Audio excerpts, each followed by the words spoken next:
I can't believe I won. And you still got people out there with double masks and face shields and shit. Look into it.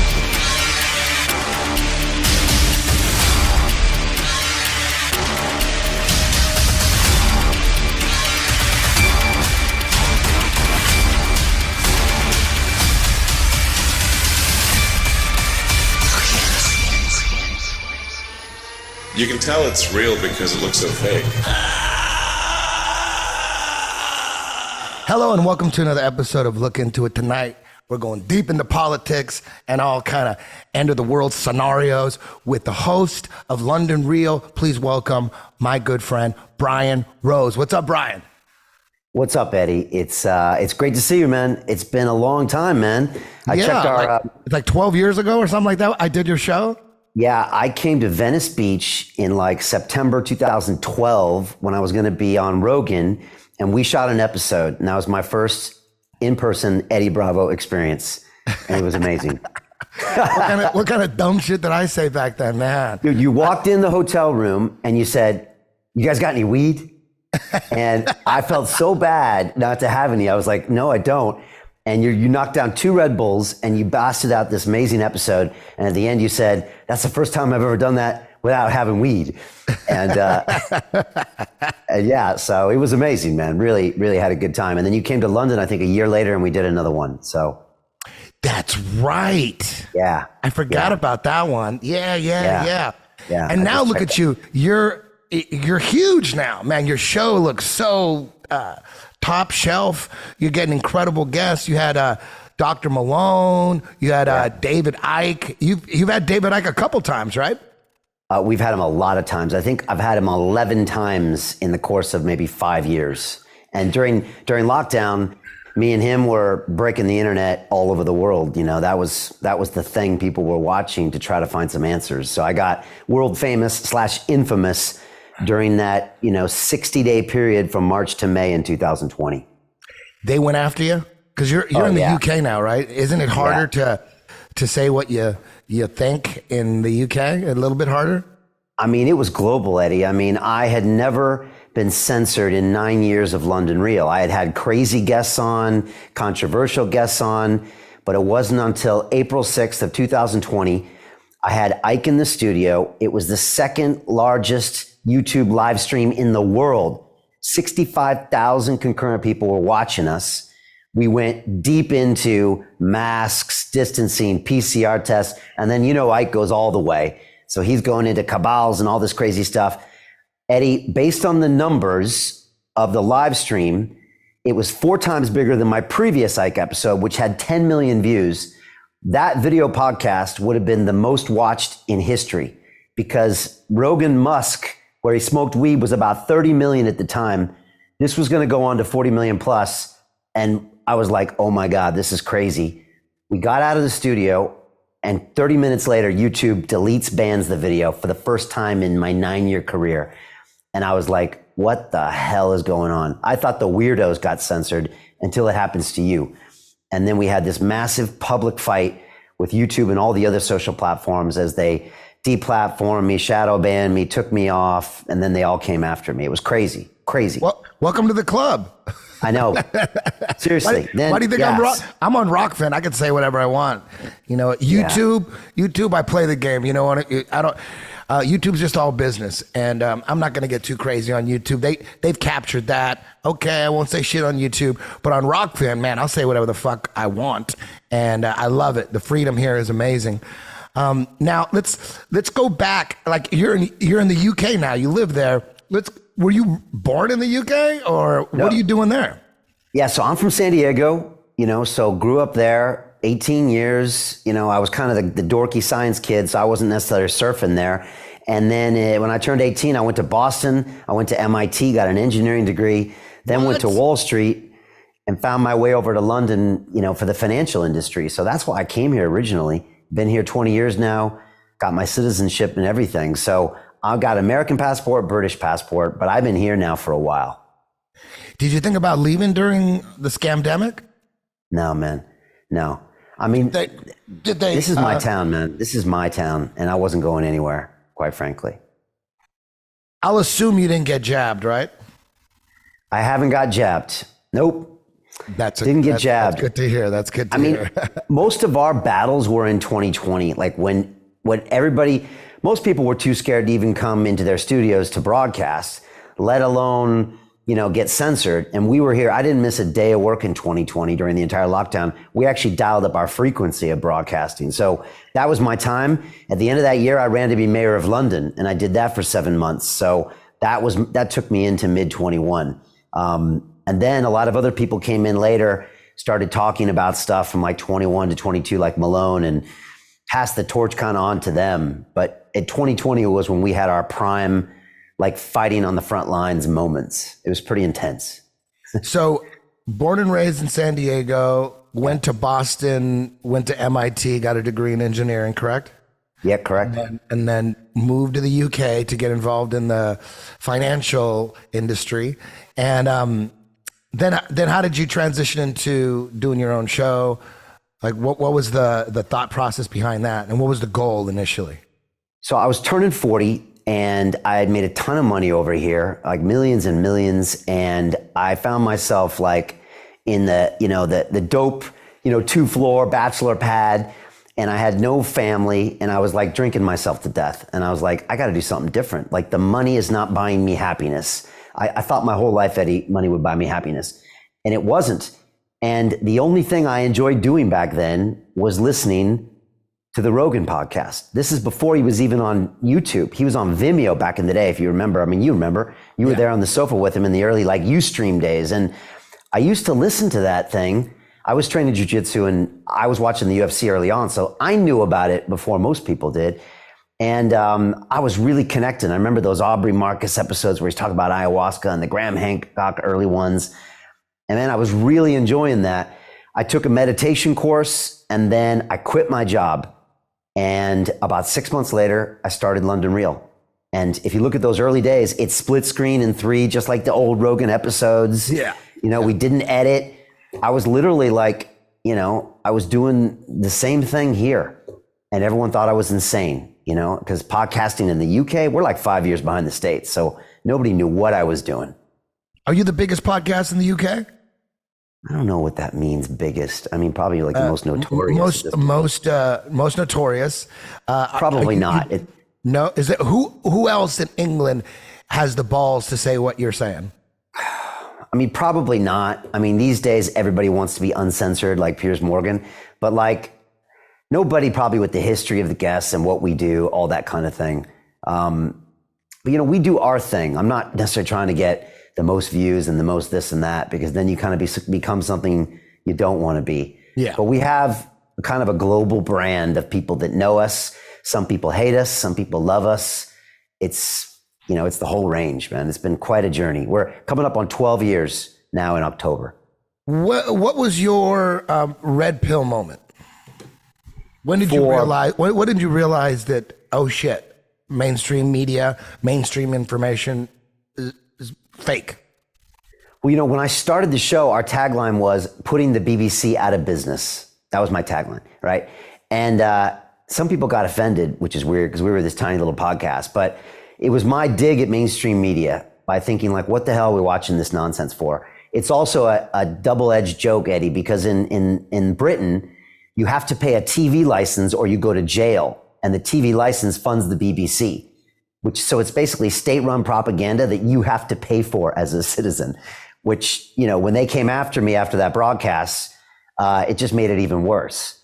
So I'd stopped watching news for a while. Obviously, I'm tuning into Rogan. I'm tuning into other forms of media. So I was tuning out of that.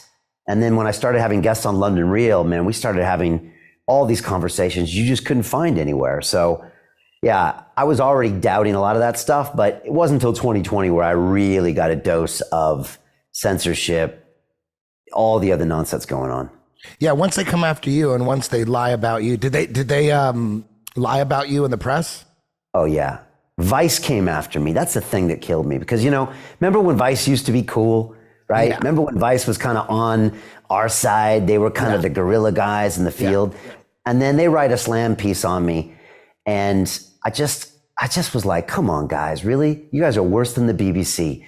And I met a Vice reporter. I was in Paris last week at a blockchain conference because we went heavy into that. And she came up to me, she's like, I want to do an interview. I'm from Vice. And I'm like, what happened to you? Like, shame on you. I did her interview anyways. But you know, yeah, they came after me hard. The BBC went after me. And then everybody slammed me for those Ike interviews in 2020. When I ran for mayor, it just got even worse, Eddie. They just came after me hard. But that's what the British press does. The British press, I mean, they are literally like bare knuckle boxing. They are the originators of media going for the throat. And they do it. They do it really well. Now, who was your most controversial guest? Is it David Icke or Malone, or who did you learn the most from? Who blew your mind the most? Well, you know, early on, we had your buddy Dan Pena, the $1 trillion man. And I think last time you were on Rogan, you played that clip of him on stage when he's talking about global warming. What do you people with the money, what are you doing about this? Because I'm going to tell you right now. Children. No, I've got children. I've got 21, 23-year-old children. And what's their future with you people with money? You talk about money all of the time. Okay. Sit down, please. Sit down, please. What In are the you front doing row. about Excuse me. Earth? In the front row. Please About sit down. Earth. Okay, you've asked your question. Thank you very much. Okay, Can you I'm answer? gonna answer. Excuse me, ma'am. Will you please sit down? And Please. Thank you. That's okay. Please sit down. Let him answer. okay, in 2011, my wife and I were in Antarctica, renewing our vows. For most of you that don't know, Antarctica's on a mountaintop. Okay, and there is a $500 million facility, scientific facility there, and the scientists came to give us presentations about global warming. And they had cores of ice that they had drilled. They had drilled 4,000 or 5,000 cores, and they only brought 15 or 20. So they're going through the second or third core, and they said 275,000 years ago, this was the temperature, blah, blah, blah, blah, blah. And then 55,000 years ago, the world was 2 degrees warmer Celsius than it is today. This is 2011. And wait, stop. And he said, and I said, well, you mean the whole world? He says, yes. And the polls are only benchmarks. And I said, well, what about the things that the young woman alluded to? Okay. And he said, it's all cyclical.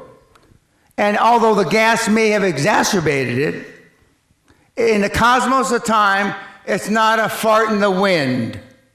In the cosmos of time, of the 13.8 billion years that we've been on this miserable planet, it's not a fart in the wind. And as I told Joe Rogan on his show, and he said in his infinite wisdom, and Joe, if you hear this, I thank you for the opportunity of being on your show. He said, then in 25,000 years, it's most likely not going to be a problem. Now, my direct answer to your question, if that were really true, which you believe, and let's just for a moment say that it is true. That means that the best scenario vis-a-vis global warming is about 10 feet raise in water. That's the best scenario over the next 40, 50 years. That's the best scenario. The worst scenario is about 100 feet. But let's just take the 10 feet.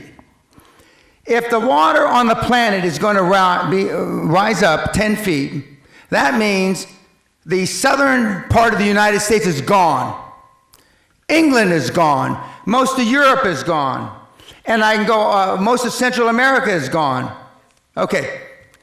If that's the case, let's just take Florida, for example, which is one of the fastest growing beachfront condominiums on the planet.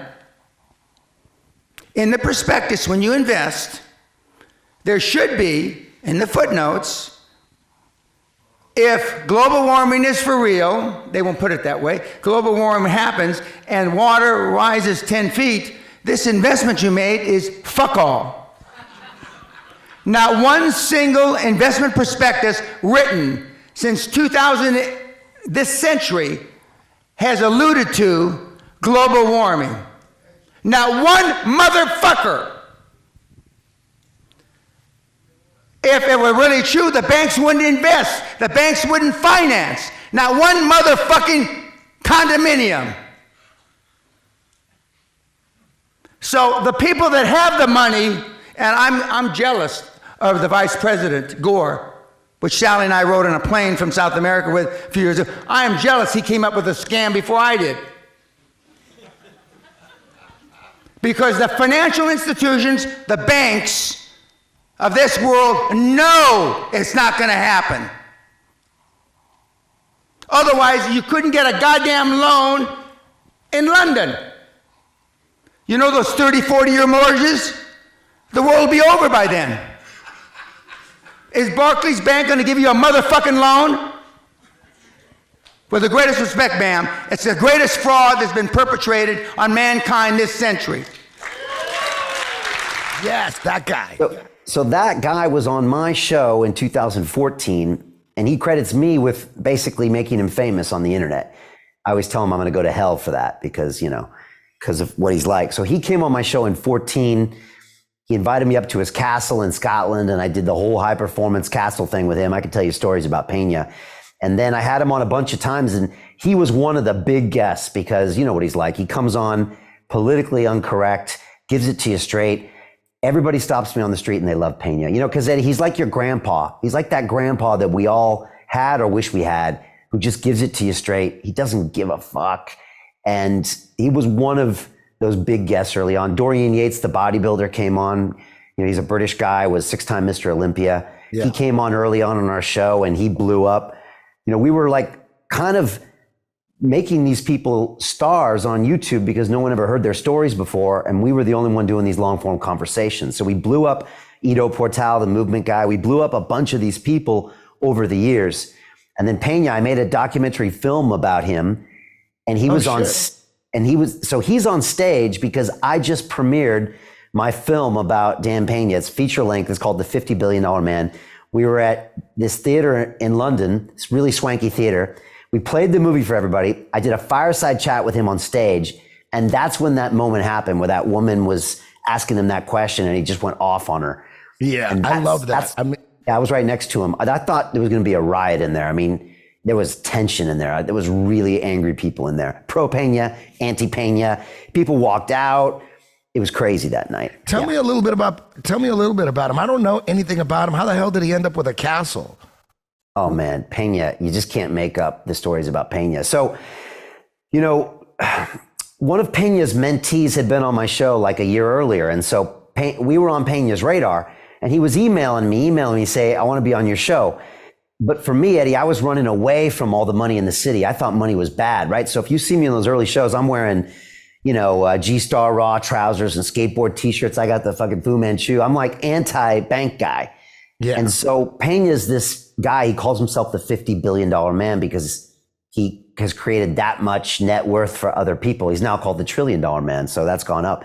And so Pena really rubbed me the wrong way because I was having, Bulletproof Executive on and movement guys and activists and those kind of people on. And jiu-jitsu guys, that's who I had on.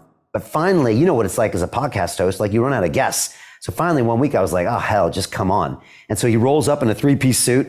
I now use his tailor. That's a long story. And he sat down on the show and he kind of knocked it out of the park and everybody loved him. He also got in my biz a little bit and he was like, is this it, Brian? Is this what you're going to do the rest of your life? Like, is this it? And I was like, oh, really? And so that's how it happened. Pena's got a crazy story. He was an oil man in the States. He was on Wall Street. Then he was an oil man. Then he moved to the UK to do oil here, bought a castle, and then quit and started doing high performance coaching and done it for the past 30 years. Made a bunch of billionaires. And his big product is you go to the castle for a week. You stay with him on his compound. You dress up like this every day, and he basically brainwashes you for the week and turns you into a high performance person. And a bunch of his grads have created these billions of dollars in net worth. So I went up to his castle about 5 months after he was on my show just to see if it was real. And it was real. And then we've had this relationship for 5 years. It's a love-hate relationship, Eddie. It's like you and your father. It's like you like him. I equally love and hate Dan Pena. We're always bickering back and forth. Because he wants me to be something. I value his opinion, but I want to be something else. And so we go back and forth all the time. So what does he want you to be? He wants me to create billions of billions of dollars. And he looks at me and said, Brian, you could do this. You could easily do that. And I'm just like, yeah, but Dan, I don't want to be some guy that does all this corporate merger bullshit and is just rich but unhappy. Like I get a lot of fulfillment from this. And then he comes back and says, oh, you just want to be liked by these people. And like, we have these classic episodes on London Real where he's like, you're weak. You know, you're a cunt. That's his favorite word. You just want to be liked. Why don't you do something with your life? This is even after London. He said that on your show. Oh yeah. Oh yeah. I'll send you a link for the movie. Yeah. He's irreverent. And, but I appreciate that, you know, because Eddie, we all have a little voice inside of us that's saying you could be more, you could do more. And like, I value having someone like that. He's a mentor. He pushes me like a good coach does. I compare him to ayahuasca, quite frankly. When I drink the plant medicine, man, Mother Ayahuasca beats the shit out of me too. And Pena does it in a different way. So I value that. Most people don't want to be around that because he can be really abrasive. But yeah, that's our relationship. He's still up there doing seminars. We made him famous. We really did. And then he was on Rogan. And so that's Pena, man. Go to his castle, Eddie. You'd like it. Now, you mentioned you did ayahuasca. Take me through that process. Like, what got you thinking about that? And what'd you do? Did you go to Peru or something? Yeah. So, you know, again, back to, you know, Rogan had Aubrey Marcus on early. And there was that one episode probably from 2010 that I remember listening to Aubrey's thing about it. Now, at the time, nobody was talking about ayahuasca. There was nothing on YouTube about it. You know, a few years later, there were all these trip reports on YouTube of people doing all this stuff and doing them live. But back then, nobody was talking about it. So I think it planted the seed. And then when we started the show, within about 4 or 5 episodes, I got the opportunity to do it here in London with a shaman. I didn't want to do it. I had that bad mushroom experience in Amsterdam, like most people do. Yeah. But I pushed myself and I did it. I had a ceremony actually in the studio you were in with a shaman here in London, which isn't the best way to do it, but it was like the way I was going to do it. So I had 3 ceremonies that year. And then about 5 years ago, I went down to Costa Rica and had 3 big ceremonies with Dennis McKenna, who's like the brother of Terrence McKenna. And I made a movie about that called Reconnect, which that was big. So I've had two bouts with ayahuasca, and we talked about it pretty publicly too back in the day. So yeah, So you did it 3 times in London and then 3 times in Costa Rica, 3 separate times in Costa Rica? Yeah, well, I did 1 week in Costa Rica and there were 3 ceremonies over 5 days, which is kind of how they do it. And what did you take from those experiences? I mean, I had a whole camera crew down there. I mean, so the first ceremony we go in, I mean, I got Dennis McKenna on my right, and him and his brother Terrence were responsible for, you know, magic mushrooms being grown in most of the United States. I mean, these guys are OG psychonauts. And so that was epic. The first night, I actually had an okay experience. Usually I'm throwing up and my stomach was in pain. And so the guys said, oh, that was weak brew. And I was like, was it? And they're like, yeah, we need to go bigger. And I was like, I don't know about that. So they condensed the brew down into this special brew. It's in the movie.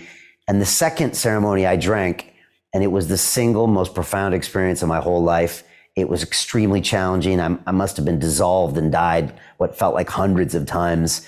But it really gave me a vision of where I needed to go with my life, Eddie. And I think if I hadn't had that ceremony in 19, I don't know if I would have stood up and fought as hard as I did when we were being censored or ran for mayor of London. So it was a real game-changing experience for me. Sam Tripoli and I are coming to your town. Catch us on the road doing Tinfoil Hat Comedy. Follow me on Instagram at Tinfoil Hat Comedy Night. September 8th, we'll be in Dallas, Texas, and September 9th, Austin. Go to samtripoli.com for more information and to buy your tickets. See you on the road. That's a drug, or you can get there with meditation or therapy. That's just not true. If you want to fast track, you know, a short circuit, I call it that connection between your brain and your heart, right? They call it the longest 18 inches in the world. If you really want to do it, a heavy dose of ayahuasca is what does it. So that was a big moment for me. Hard to process. You know, it took me 6 months to probably process all that. But it was powerful for me. Yeah. Have you done it? I've never done ayahuasca, but I have done DMT, smoked DMT several times. Okay. And the last time I did it, it was, I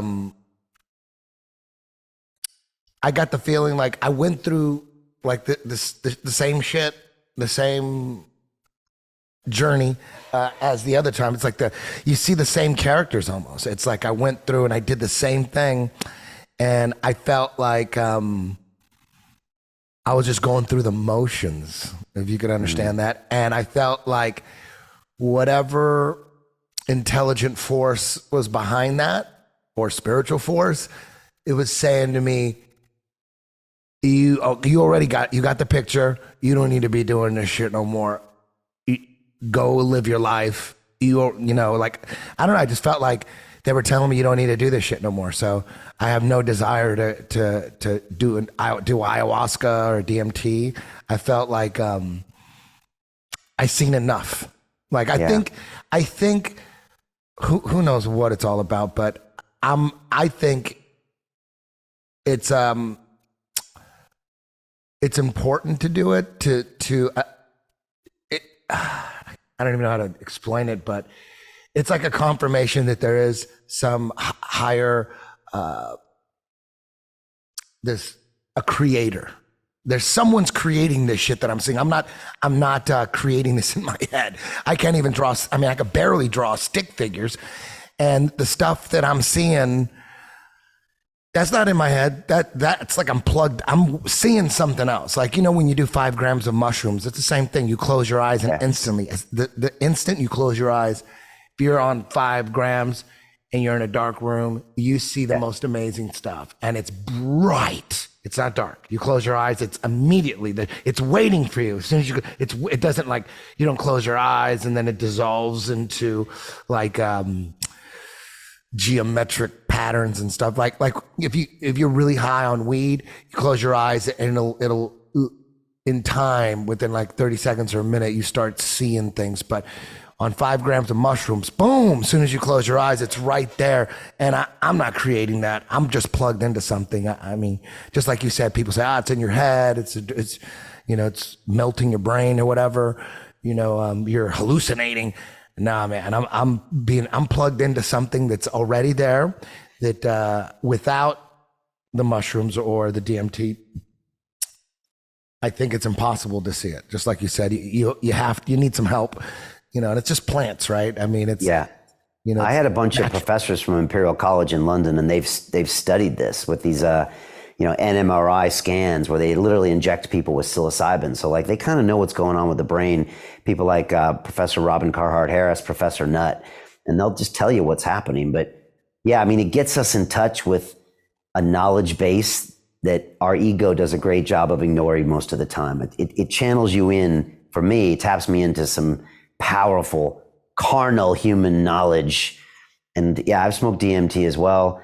For me, with ayahuasca, it literally gives me lessons, Eddie. It was like, I got like the 10 commandments. It was like, number 1, you're doing this. Number 2, you're doing this. Number 3. And at the end of the ceremony, it was like, all right, let's review, Brian. Number 1, number 2. So I got it. But you know, Terrence McKenna used to say, he said, when you get the message, hang up the phone. So I think that's what you got, Eddie. It's like, you get these people that go every weekend to ayahuasca. That boggles my mind. I don't even want to go back for 5 more years when I do it. Yeah. But he says, when you get the message, hang up the phone, you know? And I think you got to come back and you do the integration work and you do the meditation to try to take that knowledge and put it into your life.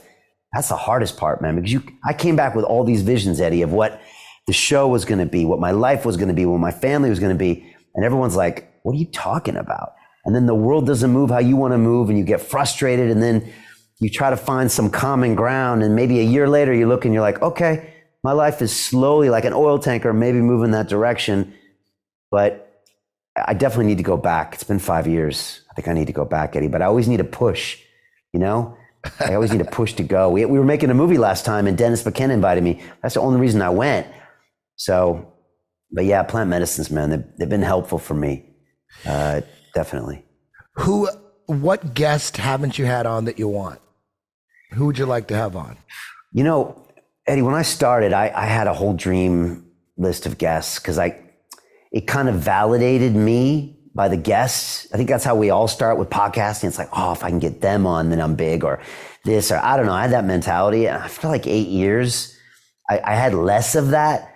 You know, maybe back in the day, I wanted to have Conor McGregor on because I've had like a bunch of cool UFC guys and Brazilian Jiu-Jitsu guys. And, you know, I guess there's always people that are out there, but now Like if I'm sitting down with Robert Malone for 3 hours, or I'm sitting down with some of these people, I'm just like, man, this is epic. Or when Ike's on fire and we're doing a live broadcast to 1 million people and, you know, shit's on the line, I'm just like, this is epic. So, and I've had some that I just enjoy. Sometimes, Eddie, like the famous people, you actually don't get good eps. And sometimes they don't do the views. And then these people you never heard of, like Pena or Mantak Chia, you know, him teaching me about sexual energy is like the most watched clip I have on YouTube. And he's this 70-something-year-old Chinese kind of Thai guy who's totally legit, by the way, who, you know, teaches people multiple orgasms and all these like elements in their body. So like, you never know who's going to blow up on these shows. But yeah, according to him, yeah, men who generally bust and are done, one and done, they can have multiple orgasms. Oh, you can. This guy's legit, man. He's got a whole book on it, man. The male multiple orgasm. Yeah, he'll teach you how to do it, Eddie. It's legit. Because generally, the thing about that is, you know, when you climax, like for me, and I would say a large percentage of men, not all of them, but a large percentage of men, once you nut, it's like Jekyll and Hyde. You were so into it. It's all you wanted. And then boom, blast. It's great for 2 seconds. And then sex is the last thing you want. That's generally how I feel. As soon as the nut is over, it's time to get to work. I gotta, you know, I'm gonna watch a YouTube video. It's time to, you know, get something to eat. Mantak teaches you to have the orgasm without nutting. And then you can have another one, and you can have another one, just like women do, right? He teaches you how to stack those suckers up. And wait a minute, so nut without nutting? Have an orgasm without ejaculation. This is the thing, crazy. Eddie. That's crazy. Is that as boys, like we learned how to do this when we were in the bathroom when we were like 10, right? So for us, it was like, get this done quick. So men always associate the orgasm and the ejaculation as the same thing. It's not. Mantak teaches you how to separate them, and you can stack them up and go like big with them. And I was like, come on, man. I thought it was an urban myth. And Mantak Chia is legit. Has it worked for you? Look, the guy's legit is all I can say. Oh man. Yeah. I'll send you. Look it up. I don't think it's, you know how hypnotism only works on a certain percentage of the population. Man, I know my nuts. When I like this will work for you. This will work. It's not about nutting. It's the opposite. This will work for you. If you spend 4 weeks on this process, you'll get it, man. It'll change everything, Eddie. Can you talk about that process in a nutshell? In a nutshell. Yeah, exactly. I'll send you the videos, man, and the book. Like, you know, but yeah, I mean, he's just this old Eastern medicine tip. Like, they've got a lot to contribute. And in the West, we kind of think we have our medicine and science down. I think we're more and more realizing that we don't really know what's up. And he's channeling thousands of years, and he's legit. He's been touring the world. He needs an infomercial. And with some testimonials. This guy was going into East Berlin before the wall came down. He was going to Berlin when the wall was still there, giving lectures. So he's been doing this since the 80s. She is proper legit. Giving lectures beyond the wall? No, he was in Berlin when the wall was still up. So I don't think he was going into East Berlin. Okay. But I mean, I'm just saying in the mid 80s, he's been doing this for 40 years globally. So yeah, he's teaching dudes how to have multiple orgasms. Yeah, and he was doing DMT through light deprivation like 30 years ago. Now everyone's doing that now. I'm in a dark room for 4 days. He's like, bitch, I was doing that in the 90s. Like, his Taoist master taught him that stuff. Every time I sit down with that guy, he always blows me away with some new thing. So yeah, man, I'll send you some videos, but he's legit. I get to meet some crazy people, man. I've had like 1,000 guests, and when they come here, they change my life. That's the thing, Eddie. I got to be careful who I let in here, because they sit down and all of a sudden they take me in these directions. Like, you know, I make movies about them. One guy challenged me to do an Ironman race. I did that.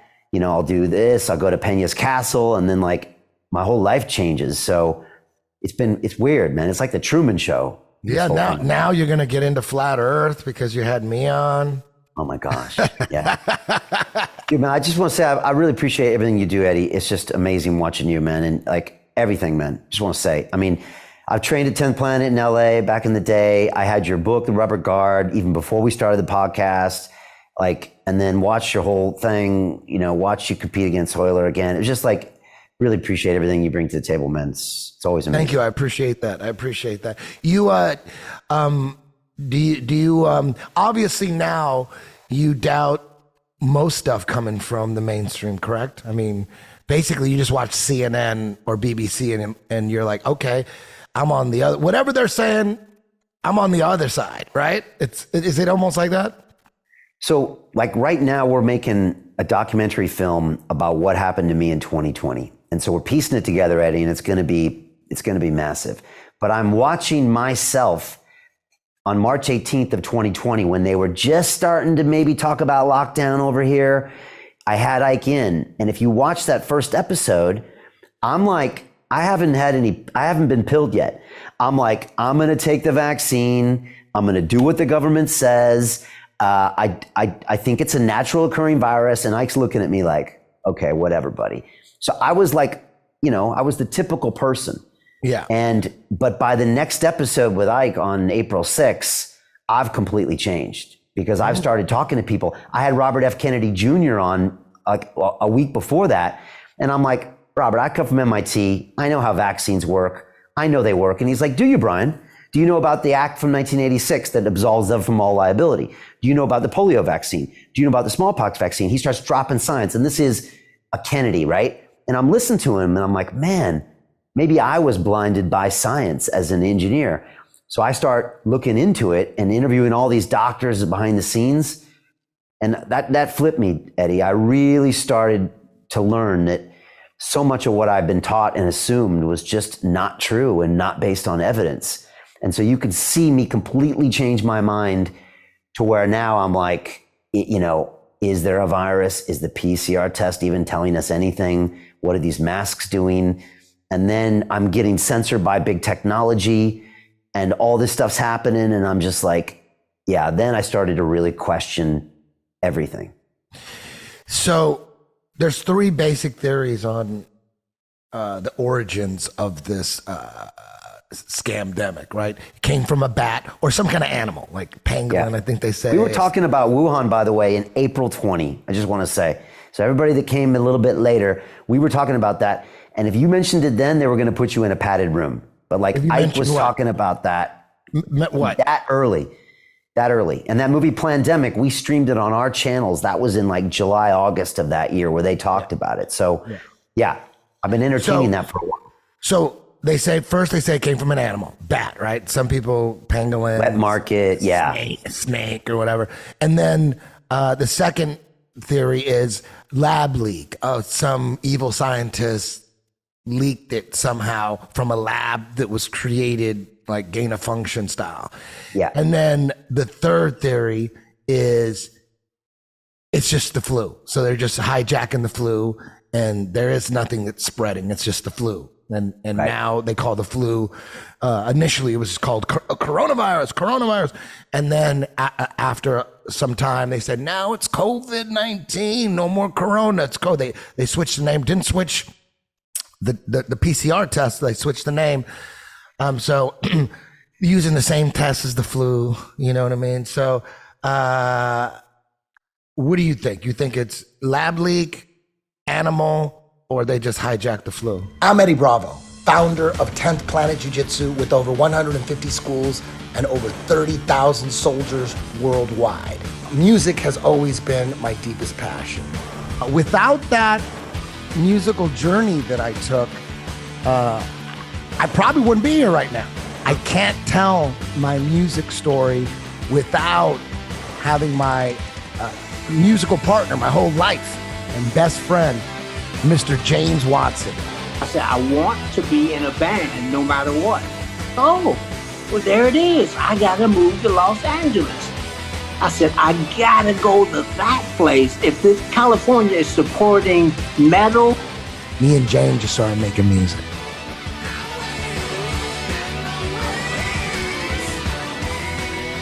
Mastering the Metal, the story of James Watson and Eddie Bravo. Print and audiobook available now. I mean, I think it's pretty obvious now it's a lab leak. I mean, look, when when the theories first came out that it was a lab leak, it sounded so preposterous and it sounded something out of a movie. You're just like, come on, there's no way. But then I don't know if you ever watched that movie Plandemic, there was the short film with Judy Mikovits about 15 minutes, but there was one with this David R. Martin guy of about an hour and 20 minutes. And we actually live streamed that on our Digital Freedom platform, which I can talk about. We had to create it when YouTube banned us. And that goes by the data into the North Carolina, to the sponsorship by Fauci. They moved the gain of function out to Wuhan. And they just go through the numbers. They're not doing weird theories. They just said, look at the numbers, look at the money going here. And so they made a pretty good case for it. And then a month ago, Eddie, I had a guy named Matt Ridley in here who was in the House of Lords here in London, which is like kind of like the Senate of the Congress, basically. He's a very respected scientist, and he wrote a whole book that pretty much confirms it was a lab leak. So, and he's, like I said, a very conservative science guy. And he looked at the evidence and he just said, look, you don't, with the animal mutation, you see versions of the virus. You can trace it back through dead animals and you see it mutate. This one was like, bam, right here. Goes into everything about the lab and even the WHO going in there and not getting access. And he just says so many cases. He said, you make your judgment, but it's just hard not to buy it. But it's just wild to me that 2 years ago, if you said it, you would probably be locked up as insane. But that's what I think probably leans that way, which is pretty whack when you think about it. I think they just hijacked the flu. That's what I think, because they could have done that too. I think all the money and the gain of function. I think these virology labs. I think these labs that make bioweapons or whatever. I think it's just money laundering. I really don't think they're doing much. I think you see the money going from NIH or whatever, and the emails and all that. To me, I just look at that and go, oh, they're just stealing money. They're not like, because think about it. If it was a lab leak, why did it's whoever created the fucking virus? It's the weakest fucking virus ever. They had to lie about the numbers. They had to give hospitals $30K to write COVID on the death certificate. What kind of fucking lab leak is that? Average age 81. Fucking lab. What kind of lab leak is that? I think it was an unintentional lab leak, and there's a history of those, by the way. No, so you don't think it was a pandemic? You don't think that this is part of the New World Order and the Great Reset? You think it was like a legit pandemic? Look, you can go back to, I had a guy on yesterday named Ed Dowd, 2 days ago, and he's like, look, he traces this back to 19. Eddie, you'd love him. You should have him on your show. And he said, look, the governments were all running out of money in 19. And COVID was the perfect thing as the excuse to print money, which now got us in all these bank failures. You'd love this guy. So he's like, you could trace this way back and it's a cause and effect. I don't know. I honestly don't spend my time thinking about this. I am not a conspiracy theorist. I leave that to my guests. So I let them do it. I don't spend too much time thinking about it. If I do, I'd probably go down the rabbit hole with you. I would. There's I've had 4 doctors so far in my podcast that are all about terrain theory. Have you heard of that? No. Germ theory, and listen, I'm a total buffoon when it comes to science. I don't know shit, but I have people on my show that seem to know their shit. And terrain theory is basically saying that germ theory is a hoax, meaning that people think that,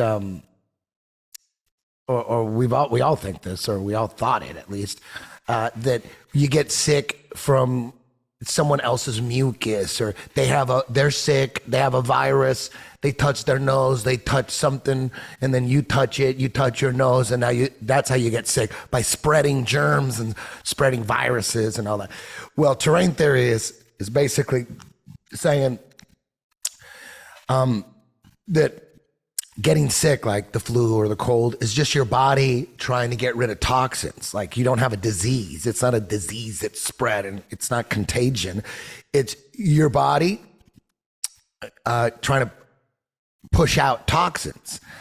So, and these doctors that I've had on all basis on going through the studies, Spanish flu, going through all the documentation, Spanish flu, polio, the measles, everything. These guys went through everything. And what they found when they go back and look through all the documents and the studies and the data, that it's all fraud, that they never, there's this one study that Dr. Kaufman, Andrew Kaufman, have you heard of Andrew Kaufman?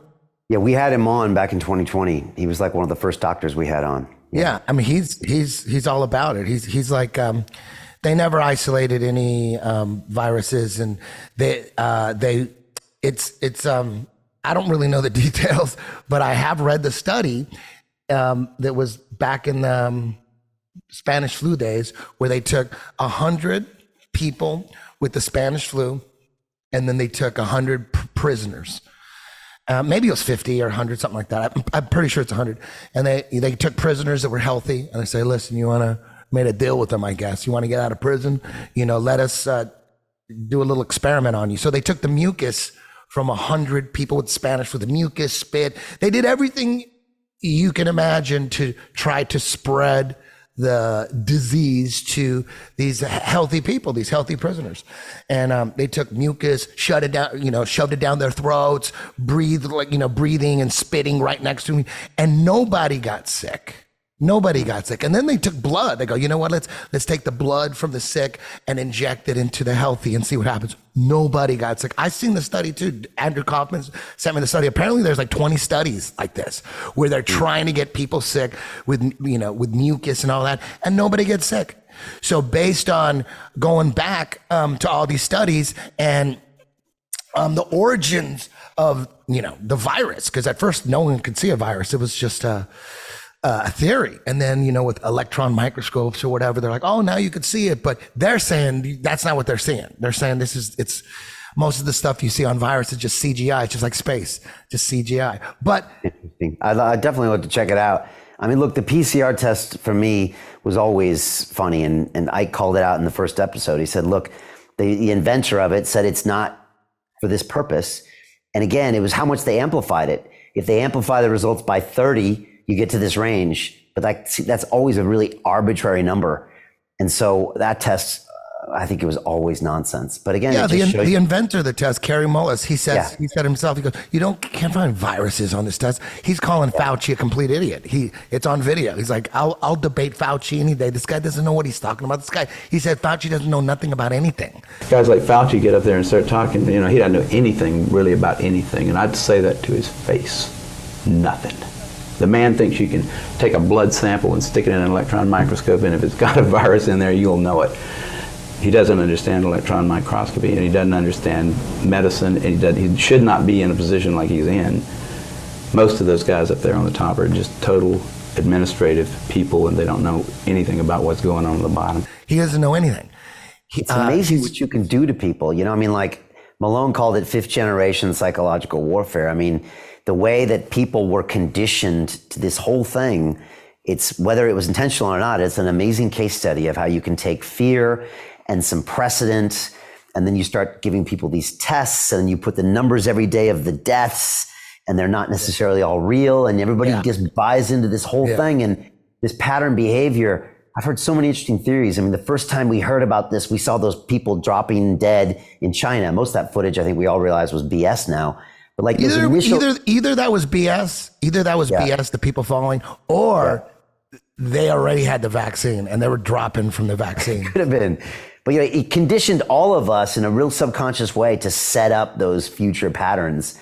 It was just, and during the time, we had people on. I had the guy from Martin Kulldorff, the guy that was banned on Twitter from the Great Barrington Declaration, Harvard professor. I had him on. By the way, we couldn't have anything on YouTube. So the YouTube was what I called the Mr. Rogers channel. The YouTube was like happy puppy unicorns and rainbows. And then I had another platform where I was interviewing Kaufman, Kennedy, all Ike. And so over there was like my shadow channel, and I was getting all this science dropped on me, which later proved true.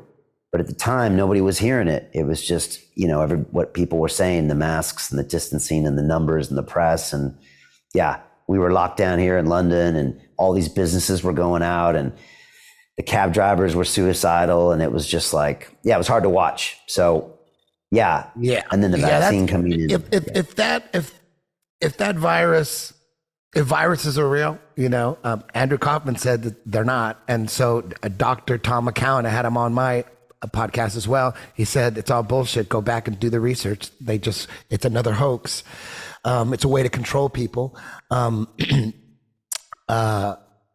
Samantha Bailey's another one from New Zealand. I had her on my podcast with her husband, who's also a doctor. And they both once you go back and you look through the documentation, it's, according to them, it's a hoax virus. That's what they're saying. You know what I mean? Go ahead. I think we're all starting to realize, because of the pandemic, that all these institutions that we blindlessly trusted, Eddie, like medicine, the media, finance, government, we just always assumed there were smart people there looking out for us. We just realized that it's so much nonsense. It's so much conflicts of interest. I mean, medicine in general, it's all these doctors. The only reason they could stay doctors is because they run they write these papers that are funded by the pharmaceutical companies. It's like they don't even consciously know they're being controlled. I mean, everybody is co-opted in this space. And I feel like people are starting to realize it. I think, so you got to question little by little. They are, and then they're not. Like, I would meet people in the streets after we were banned on YouTube, and they'd be like, oh, what happened? You don't see your videos anymore. Are you still broadcasting? And I'm just like, oh yeah. So there's some people that just won't know because, they just consume the usual stuff. So, yeah. To me, it's really, to me, it seems like it was a pandemic, right? They planned it. This was a plan based on what I've seen. They planned it. And if they were planning this great reset and they were going to use this scamdemic to help usher it in, for them to wait for this virus to spread all over the world because, they had to leak it. If it was a pandemic and it was a lab leak, they had to leak it on purpose and then wait for it to spread all over the world. And to me, based on those studies I'm telling you about, and I'll send you, I got the study, I could send it to you. I mean, it's pretty easy to read. Nobody got sick. They were trying to get people sick, and they've done it, like I said, 20 different studies, that, according to Kaufman and Tom Cowan and Samantha Bailey. There's a documentary called Terrain. You could just look up Terrain. Did you watch that, Terrain? No, but I will. I want that upper body clench. That's what I'm going after. With the underhook, looking for double underhooks. That's a juicy ass clench. Perfect double underhooks. You're on your side, boom. That's all perfect. That's huge. In my game, for me, I'm like, I got this motherfucker. First fight in Abu Dhabi, 2003, against Gustavo Dantas. I got right in and got perfect double underhooks. I'm like, oh my God, I had him in a lockdown, perfect double underhook, really quick. He just gave it to me. And I was just sitting there going, oh my God, he just gave it to me. That was just off the front headlock, 100%. Push into him, you want to smash him, and then jump on that leg. You want to rush them, so they don't have so they're off balance. You jump on that leg, you hook that leg, you're gonna take their back or put them in the truck. Either one. Does that make sense? Yeah, it's a whole nother level. Okay. That's a whole nother level. It's like, like you had a friend for 20 years and you found out he's a big liar. And you're like, whoa, he's been bullshitting. And then you got to go back and reinvestigate this other shit he's been saying. And then you find out, damn, he's lying about that. And then he's lying about that too. And like, dude, he's lying about everything. So the whole terrain theory versus germ theory, that's another level. Whoa, that's another level. It's insane. I mean, if it's true that viruses are fake, oh my God, if that's true, shit, we are we're living in some little, we're like in some wild. AI's gonna take over anyways. So, in a year, AI is gonna take everything over and it won't matter, Eddie. Yeah, what are they going to take over exactly? They're going to take over like writing code, right? Because I hear that's the latest thing is like you used to have an idea about an app or whatever, and then a person would physically write the code. Now you can tell AI what kind of app you want, and it'll write the code for you like instantly. Is this true? Have you heard about this? Yeah, so like the big rage now is this ChatGPT that came out in December. It went from 0 to 1 million users in 4 days, which is the fastest adoption of any technology in human history. It went from 0 to 100 million users in 30 days. They just released ChatGPT 4 about 8 days ago. These are called narrow AIs because they do this one thing. It's a large language model. They take basically anything that's ever been written in the history of human beings. The computer studies it and then figures out, okay, now I can answer questions. And the point is, at some point, Eddie, we'll get something called an AGI, an artificial general intelligence. This thing will be able to improve itself and go do things and make itself better and figure things out like we do as humans. When that happens, it's kind of like all bets are off, because it might wake up one day and say, I'm going to clean up this little mess over here. Oops, that's the human race. And when it can start deciding, okay, let's go manufacture some robots and let's send them here. And everyone is concerned about that coming. And it now looks like it's coming sooner than later. So I've had a few guests on recently. Dr. Ben Goertzel has been on a couple times. And we're also investing in a couple companies in that space too. But I'm keeping a very close, careful eye on this thing. And it's definitely worth looking at, is what I would say. Being concerned about it. Yeah. I'm curious your thoughts on it. It's insane, like play music, with it? for instance, music, like remixing automatically. That like AI is going to take over remixing. Yeah. And as far as like writing music, if you could say write something like a cross between The Cure, Smashing Pumpkins, and Marilyn Manson, and it'll just write a song. And Isn't that crazy? And it'll write it. I would think that 99.999% of the songs written by AI, they're not going to be good. There's got to be a magical human element in that emotion, in my opinion. But by the numbers, if you describe what kind of song you want, and then it writes like a million of them, one of those, just by the numbers, one of them is going to hit some magic, accidentally, right? You just have to find it. You're a musician, and I mean, you would go into the studio back in the day, and there was like an 8-track, and that would record you, and then it got into Pro Tools, right? And then it got to like auto-tune. I bet if you sat down with a ChatGPT, you could throw lyrics at it, it would throw them back at you. You could throw tunes at it, it would throw things back at you, and you'd almost have like a 10, 20-man army. And you could use that as a tool, Eddie, and it could force multiply your own brain. And you could throw it like, that's no good. I want it punchier. Like I get ChatGPT to write me some stuff, and I'll come back and I say, I want that funnier and punchier. And it'll come back and it'll change it up. And I'll be like, nah, too much. Dial it back and make it more like a Gen Xer. And then it'll come back with that. And then it goes too much. And I'm like, all right, take it back a bit. You could do that with lyrics and maybe music. And that way you could create things you couldn't create before. Totally. You use it as a tool. Now that's now. Just ideas, just bounce ideas with it, with AI, go back and forth with songs, and then you take it. Oh, that's all right, but I'm going to change this and add this. I don't think AI could ever do stand-up comedy, like good stand-up comedy, like high level. I think that's where it ends. We say that, but look how fast this tech is improving. Look how fast stand-up is so. Yeah, but man, it's so human. Look what we're building. I mean, play with some of this AI stuff. It's scary, and look what we're building. It's like so. Yeah, we're not there now. We're not there in 10 years. But are you telling me in 100 years or 200 years that the way tech is advancing, that we won't be able to program something that'll know all the cues of that stand-up, and to be able to do lots of routines and then learn from them and make them better? And experiment. I don't know, man. We'll see. I know what you mean, though. I think if that happens, before that happens, we'll get AI that is good at ripping off other comedians, and you might think it's great, but it's just ripping off jokes from like random, unknown comedians. Maybe that'll. I think it'll have already exterminated us at that point. It'll have bigger fish to fry. I think Yeah. Man, so what do you think is going to happen to the world? Do you think?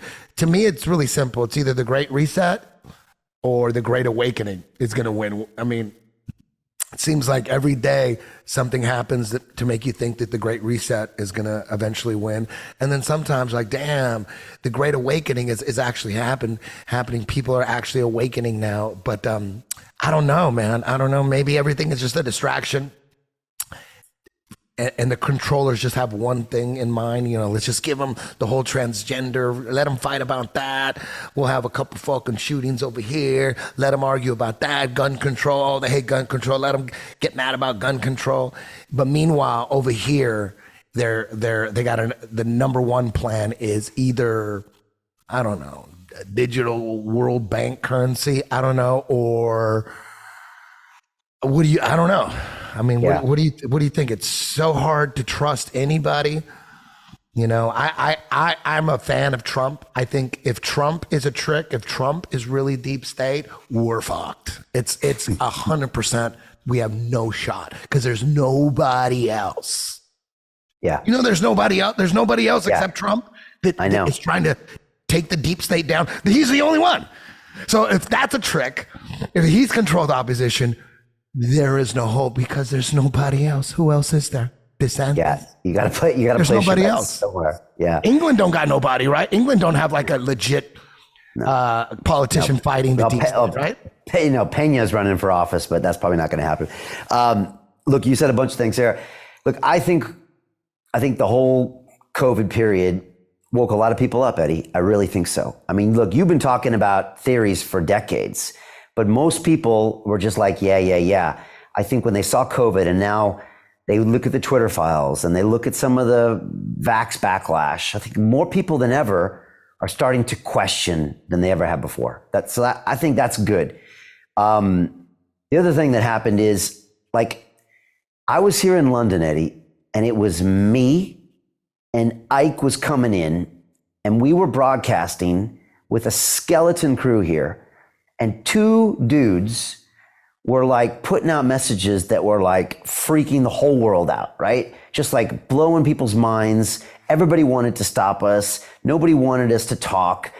And PayPal was shutting me down. Dropbox was shutting me down. LinkedIn took me off. YouTube was, threatening to take my entire channel down. 2 million subscribers, 10,000 videos, 9 years at that point. And all it was the two of us. And we made a difference. Like a lot of people saw that and started questioning things and they had some hope. So that gives me hope. It doesn't take much. And if you ever listen to a full Ike episode, I don't know if you have, Eddie, but if you ever listen to him for a full 2.5 hours, the last 45 minutes, he starts saying things like, look, he's like, I'm not scared. I'm not scared of them at all. He's like, they can come at me right now. He's like, they're smaller than you think. All it takes is for everyone just to say, I'm not having it. We think they're all big and powerful, but they use fear as this weapon to control us like sheep and like cattle. He's like, all it takes is a few people to stand up and say, no, I'm not doing this. And the whole tide changes. Ike also says it's all about love. That's the thing people don't get about Ike. At the end, he said, we are all one. We're just consciousness. And they try to separate us with the transgender, with the this and the this. They're always trying to slice and dice us. So we fight amongst each other. As soon as we stop doing that, we stop having these 5 sense experiences and we just realize it's love, then they can't touch us. So like, I always go back to those defaults, and so us bickering back and forth, it goes right into the plans, right? Divide and conquer. And people are doing that now. And the more we get digitized and the more that the media gets co-opted and it gets more complicated with metaverses and VR, and now with the digital passports and all that, it's and the digital currency's coming, it's just going to be harder, Eddie. But if we go back to these base levels of like, I hate to say it, man, love, that they can't beat us. So those are my thoughts. I'm optimistic as well. I am. But I mean, you saw what they're doing in China. Look what they're doing in China. That shit's happening. That shit is happening. Well, what are you talking about specifically? Because they're doing a bunch of stuff there. I'm talking about social credit system, carbon credit system. Once that is, and they're pushing for like these smart cities and stuff like, they already got that in China. correct? And the Or is that digital propaganda? yuan, they have their CBDC, the digital yuan rolled out. So literally all them they pay you, they can censor that money like that. They can track every transaction, they can pull it. So, and it's all with the social credit score, which has to do with your travel, and it's all locked down with, face recognition. That's not good. That is not good. And all the love in the world isn't going to help China. You know what I mean? So shit. And then Canada isn't that far behind China, and neither is Australia and the UK for that matter. So the United States seems like, because of the First and Second Amendment, we're going to be the hardest ones to convert to, that kind of system, a carbon credit system, this whole climate change bullshit. That's scary shit. They're pushing that. So if they keep pushing, Deep State keeps pushing, every day they just seem like they just push. I mean, look at what's going on in the United States. There's all these fucking trains like derailing and fucking food plants blowing up. Like what the fuck what is that about? I mean, yeah. Well, you guys have the states, and so each state kind of did its own thing, which is kind of nice. So you saw Florida and Texas pushing back, and there was a lot of good things happening there. The digital currency though really scares me, and I think they're going to try to push it now in the states in July, called Fed Now. You can see they're locking down on crypto nationwide and globally now. They're really vilifying it, and I think some people saying that's all a plan. They built it up, put FTX in there, crashed it, and now they're going to zip in the currency. That's dangerous, because if they can censor the dollar like they did for OnlyFans, right? Oh, you're on OnlyFans, we're just going to shut down your money.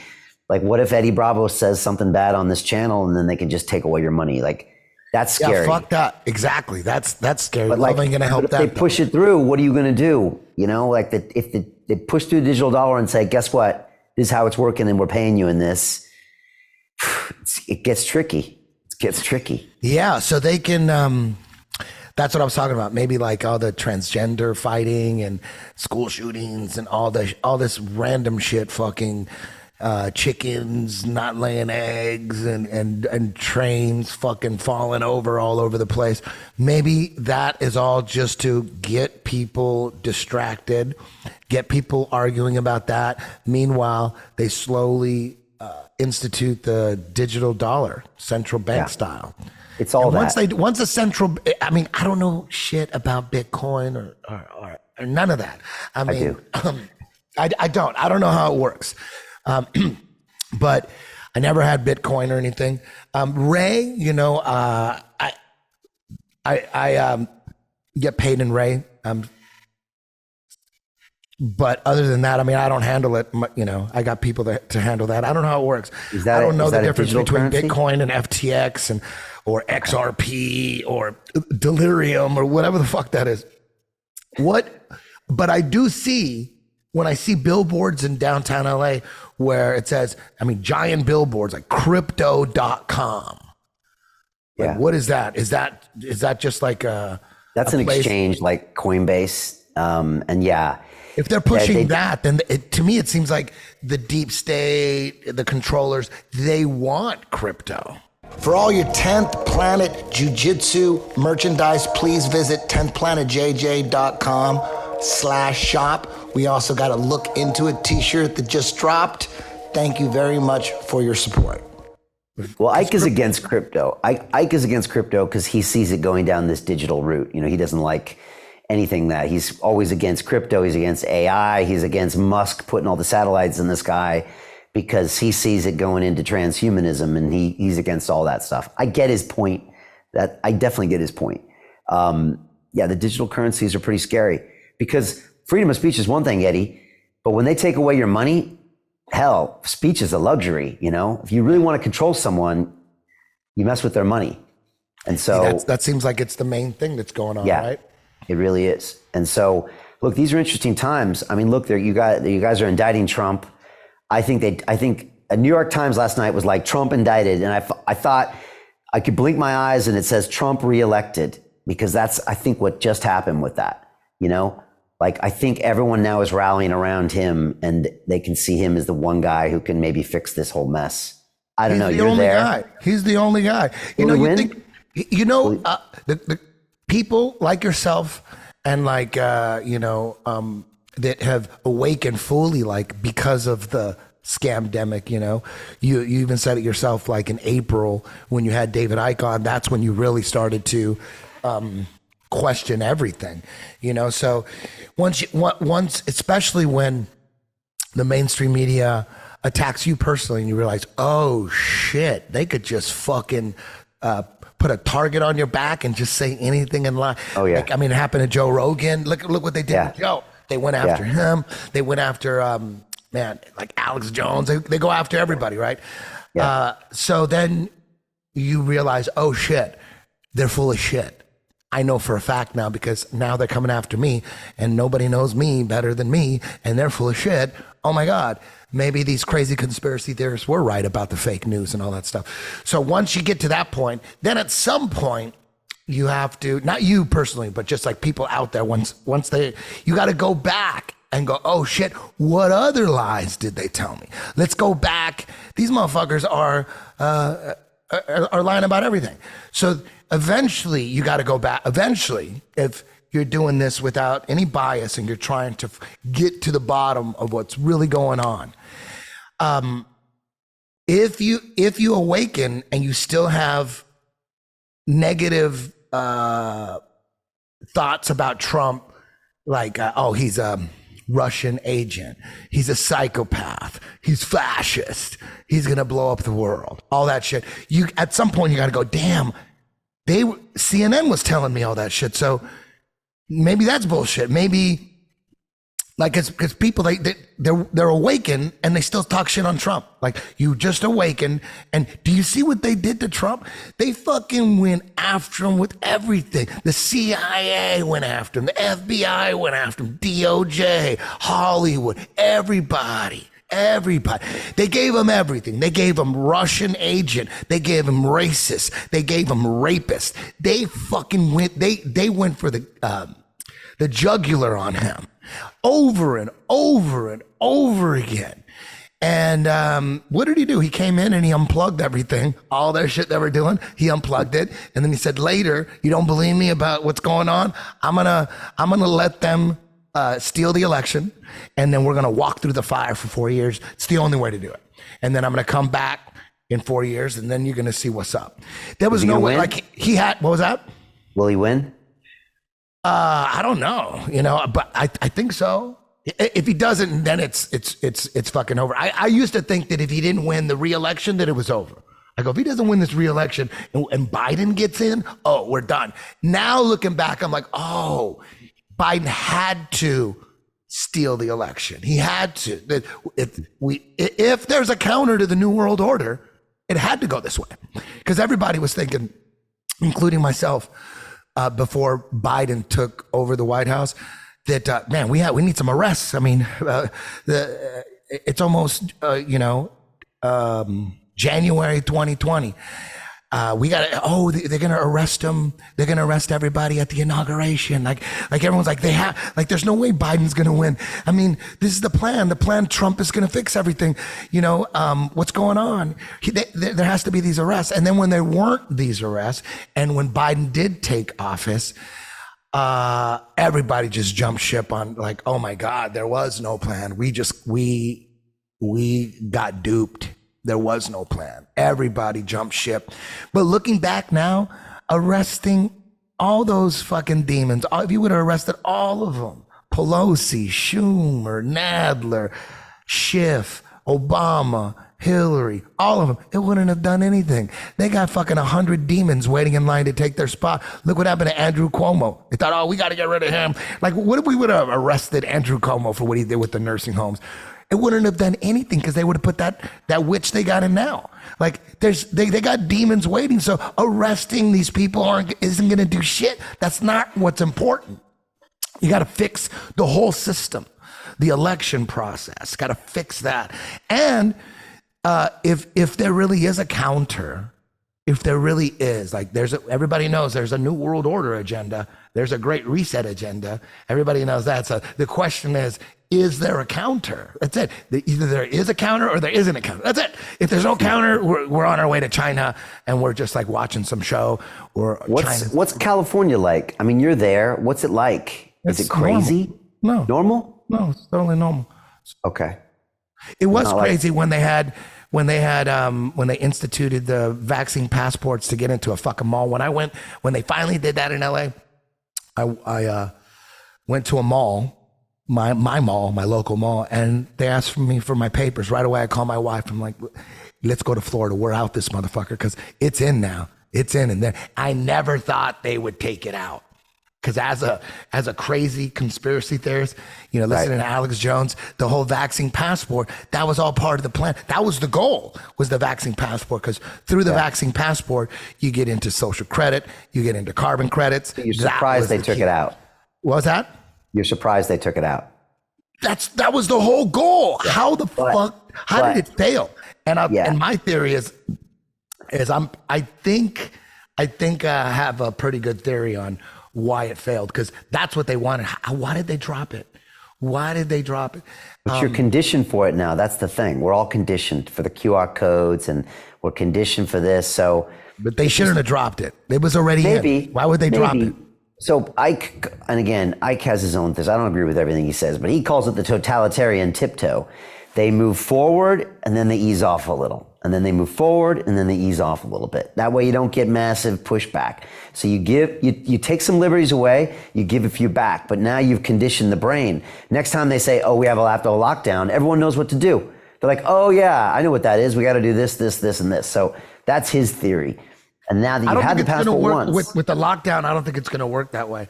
It's going to work like a vaccine is supposed to work in theory, which is crazy ironic, right? Because now that they played their cards and they went full-blown plandemic, scamdemic, and now people, like you said, more people are awakened than ever before. So now when they do it again, like a vaccine's supposed to work in theory, it ain't going to be that. It's going to be weak. We're ready for it. You know what I mean? People are going to ignore that shit.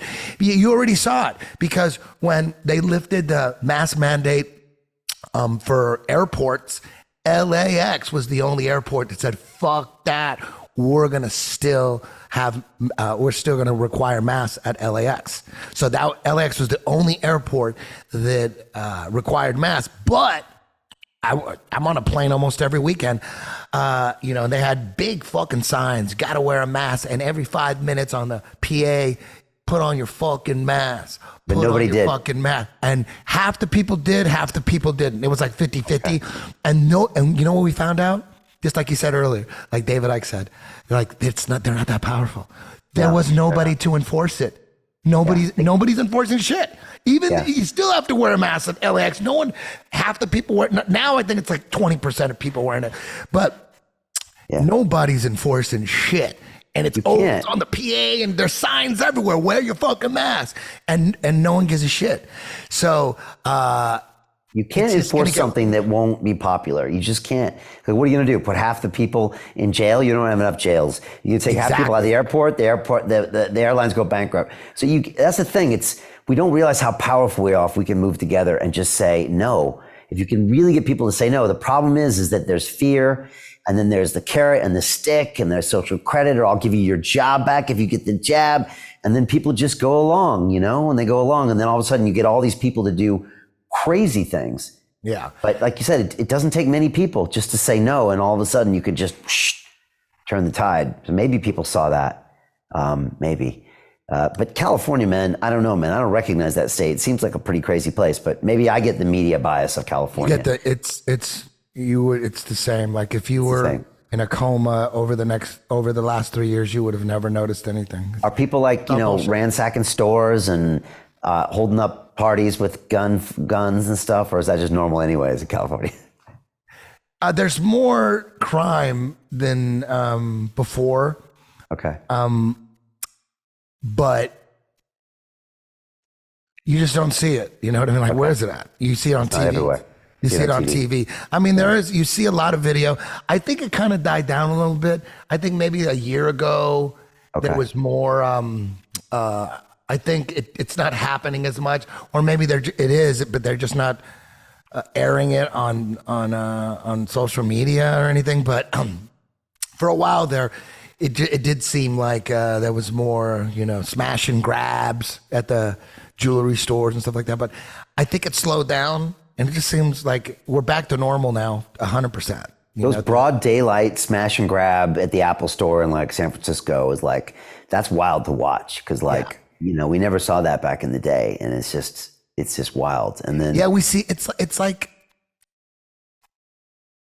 so much shit is going on all over the world, and now everyone's got a video camera. So is it happening more, or are we just seeing it more? Maybe both.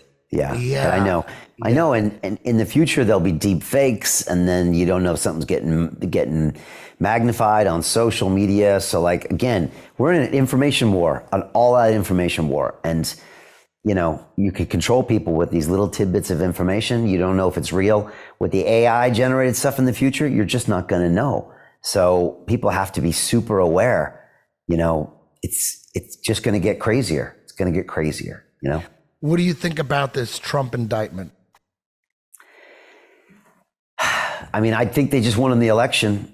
Before that, it wasn't obvious. There was the DeSantis and Trump, and people weren't sure about him.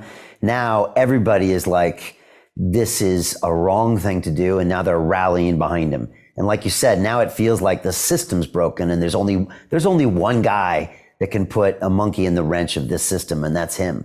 Yeah. So I'm not there, but it feels like they literally just got him reelected by doing this. That assumes that he can run while the indictment's happening, but it seems like a really stupid move by the left, if that's what you call them. But I was talking with Gad Saad. He's been on Rogan a bunch of times. And I said, to me, it seems like the worst move for them to indict him because they're going to get him elected. But I said, but their egos are so bothered by Trump and everything he stands for that they're going to do it anyways. Like that old parable with the scorpion going across the stream with the frog. And he's like, don't bite me. He's like, I'm not going to bite you. We'll both die. He's like, don't bite me. He's like, I'm not going to bite you. We're both going to drown. And he's going across the stream and he bites him. And he's like, why'd you bite me? And he's like, it's in my nature, man. So I think they just can't help it. They hate him. He represents everything against them. Like Gab was saying, he's like all these intellectuals, they look at Trump and he's a mirror to them that they're not as important as they thought they were because people voted for this guy, the orange guy that does the this and that does the that. It's like an affront to their very beings. So they want to go after him, and it's like amygdala stuff, right? It's a carnal reaction. And I guess we're going to watch what happens. Yeah, he was calling out all that Ukraine corruption long ago. They tried to impeach him over it. He called the president of Ukraine, or the phone call. Remember that phone call? He said, hey, listen, can you look into Biden and his son doing crazy shit with Burisma and all the shady shit they're doing? And then he gets impeached for that phone call, for looking into what the Biden crime family is getting into in Ukraine. And he was right. Trump Trump did you read the Twitter files? What was that? Did you look at the Twitter files and the stuff that was going on there? Because the government kept saying, this is Russian, and the Twitter people are going back saying like, there is no evidence of anything Russian going on here. And then they keep pushing the Russian agenda on all the Twitter people. And they're like, bro, there's no Russians here. And the Twitter files are showing that, that it was just all kind of fabricated. It's kind of crazy to watch. Yeah. I mean, Trump was right about a lot of shit. Yeah. Yeah. And people need to go back and it's like, they're awakened, but like, you need to awaken, like all the shit that they did to Trump, Donald Trump Jr. said, because on JRE, we were talking about his Instagram and how gangster he is, and he don't give a fuck. Like Donald Trump Jr., he posts some gangster ass shit, and and he made a comment like, "Oh, that being called a gangster on JRE is an honor." Da da da da da. And then we went back and forth, and he goes, I said something about how people are so offended because Donald Trump talks a lot of shit. And he said, hey, man, if your family got dragged through the mud by mainstream media, over this and that and this, and if your family went through the shit that we had to go through, you'd be, posting some mean tweets as well. And it made sense. I mean, they gave him everything. Like Donald Trump got Russia, racist, rapist. He got everything. And they're relentless, and they're still going after him. And they made such a mark that Trump derangement syndrome is real. Like even people that are awakened, they still got Trump derangement syndrome. Like you're saying that they lie about everything, but you're not going back and reevaluating all the shit they said about Trump. And go back and listen to his whole rallies. I mean, yeah, he's cocky and arrogant and all that shit. It's like if you had a company, you owned a company and had a CEO and you had a board of directors or whatever, however companies run, right? And you heard, and you weren't really that, maybe you weren't really that involved, but you heard people were stealing. There was a lot of embezzling going on or whatever. And one of your friends said, hey, listen, man, I know this guy. He could come in and he could find out who the rats are. He's going to find out who's stealing from you. And not only that, he's going to increase your profits. And he's the best. Would you want him to come in? You would, of course you would. You go, yeah, let's do it. Fuck yeah, let's do it. And then what if your friend said, but he's very arrogant. He thinks he's the best at this. Like he's always like, I'm the best. He's he's kind of arrogant and he talks a lot of shit, and he's going to say what's on his mind, and he's going to hurt some feelings. Are you okay with that? You're like, I don't give a fuck. I'm not trying to go on a road trip across the country with the guy. I just want to find out who's stealing from me. You know what I mean? That's what Trump is. People are like, oh, he's such a dick. Like they can't even, like, what about his policies, man? He got us out of the Paris Accord. That's huge. He's not buying climate change. That's fucking huge. If he was all about climate change, I would be done with him. You'd be out. So is it going to get worse? Is civil war a possibility in America or not?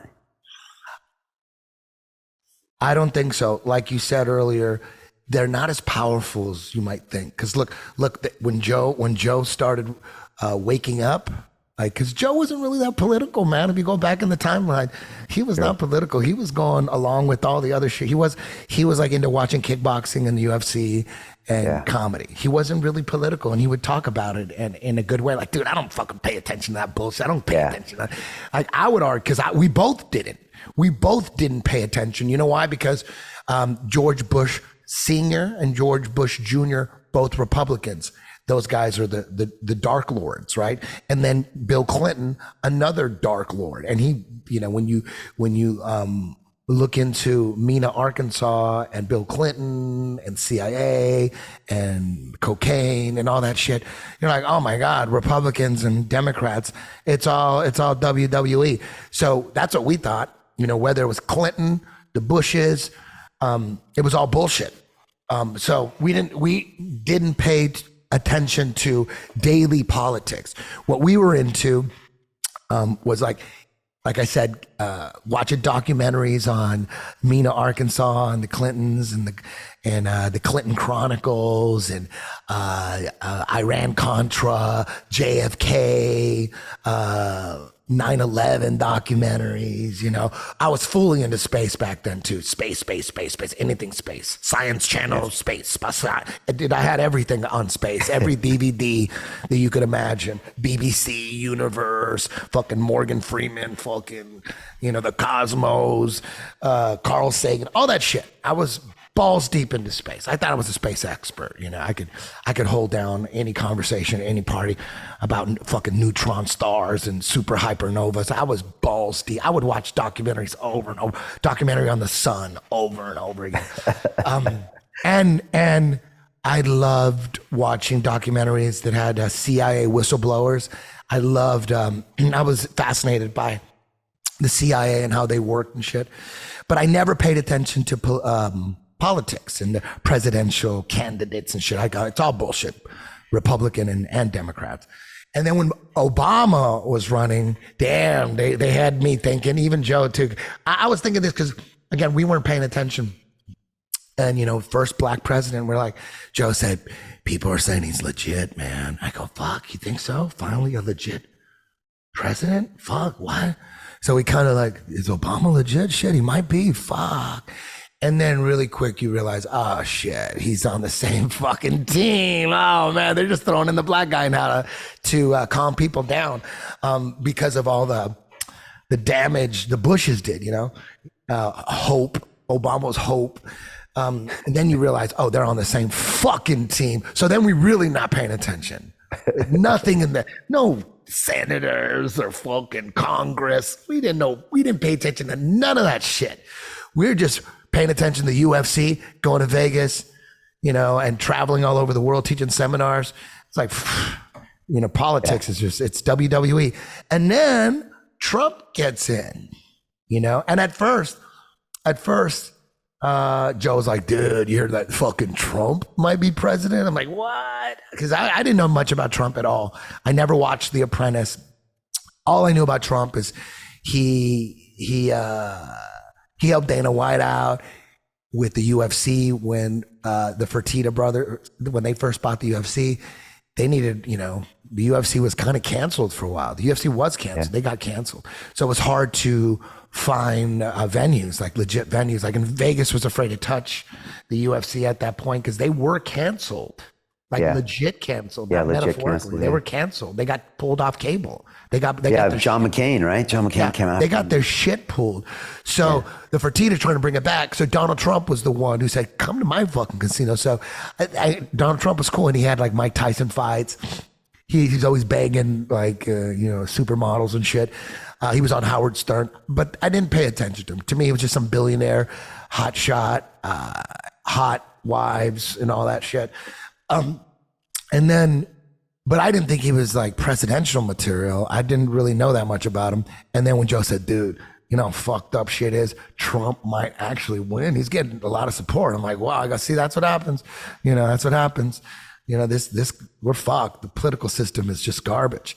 And then he wins. And then I still not paying attention. I'm like, oh yeah, everyone's saying buffoon, like, oh, he's a Russian agent, oh, he's racist. And I was like, I wasn't paying attention. So I believed it because, just because you don't pay attention to the news, I'm not brainwashed. I don't pay attention to the news. So don't tell me I'm brainwashed. Like you are, because you're not paying attention to anything. If you're not paying attention to mainstream media and you're not paying attention to alternative media, then you by default will just believe the mainstream narrative. When did he get your attention? When he started calling CNN fake news. Right. Yeah. I was like, wait a minute. The president's calling them fake news? Huh. Yeah, and he wouldn't have news conferences. I love it. He just started breaking all the rules. I love it. So I was like, okay, I like that. And I go, and then I heard all the shit that he hates Mexicans and stuff. And I'm like, you know what? Let me look into this motherfucker. They're going after him. I wonder why they're going after him. Shit.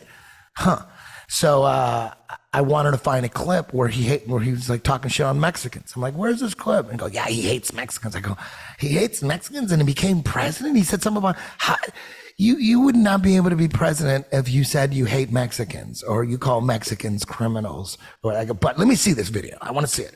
So it turns out it was an edited video of him talking shit on MS-13, calling them animals and criminals. And like CNN said something like, oh, look at what look what Donald Trump said about Mexicans, something like that. And it was an edited video that they played. He wasn't talking about Mexicans. He was talking about MS-13. So there, I'm like, ooh, he might be over the target. Let me listen to this motherfucker. So I started paying attention to him. I'm like, damn, he's going out of the deep state? What? Oh, shit. He thinks climate change is a fucking a scam. I'm like, damn, what? And then little by little.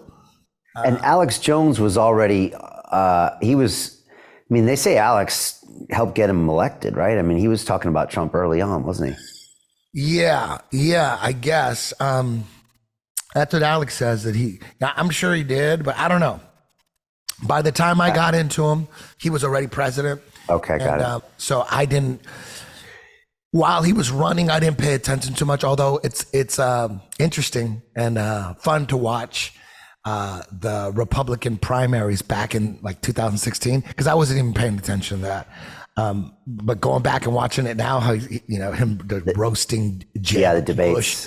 Oh, I fucking love. Now going back on, damn, what a fucking gangster.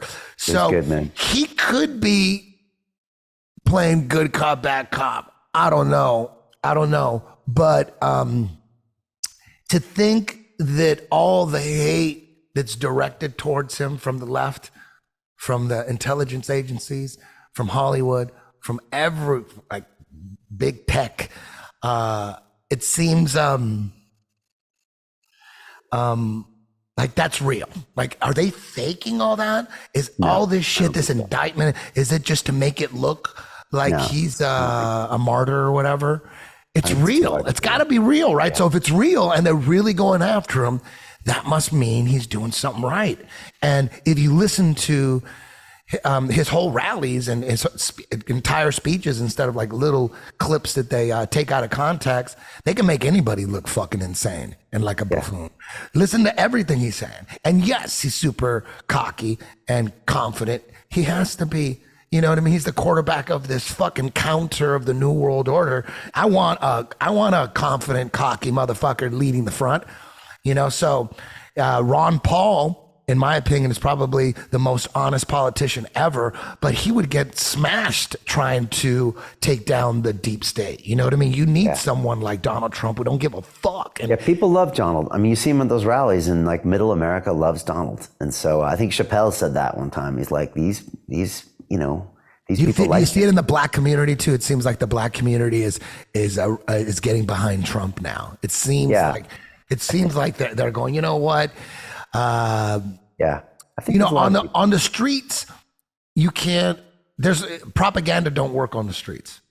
You know what I mean? It's well said, man. Yeah, it's true, man. Because like a lot of people, like you said, they threw things at Trump, and he said things, and the tape recordings of this and that. Like, if people really listen to that, that would kill a candidacy. But like you said, people on the streets, they kind of filter it somehow. Maybe there is a sign of hope, is that a lot of those people are like, they get a vibe and they just go with the vibe. Clearly he got elected, I mentioned Alex. How's Alex Jones doing?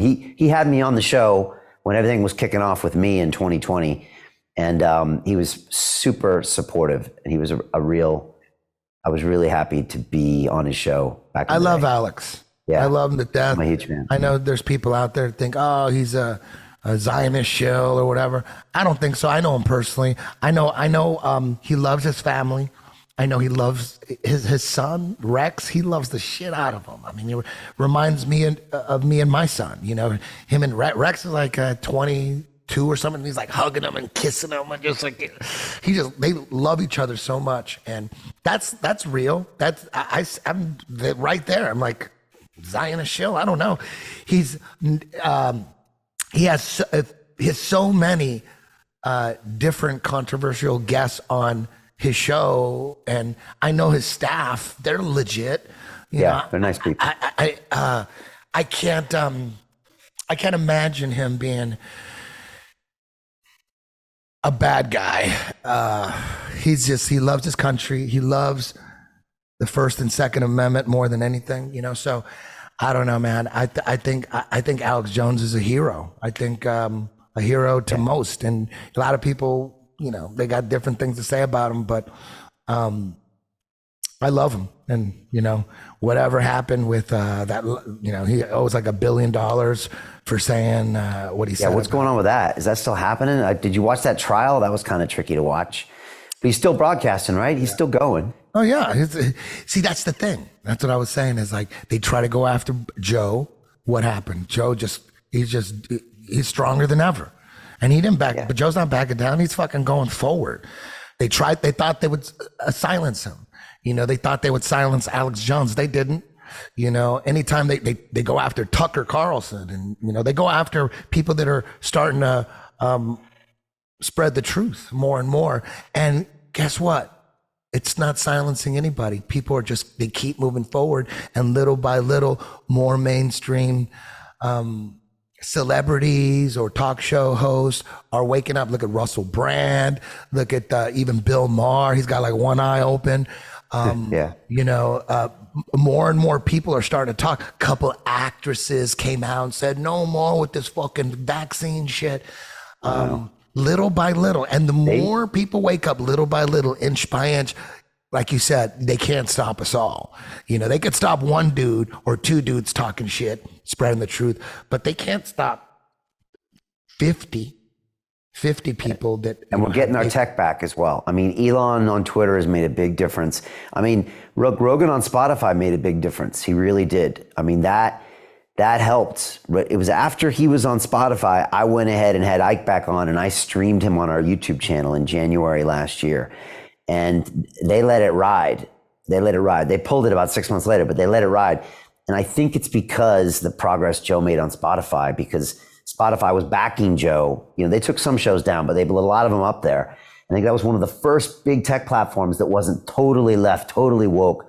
And then when Musk bought Twitter and he's doing Twitter files, I mean, I'll tell you, Eddie, I've been uploading all my old episodes up to YouTube now, and they haven't touched them now for a few months.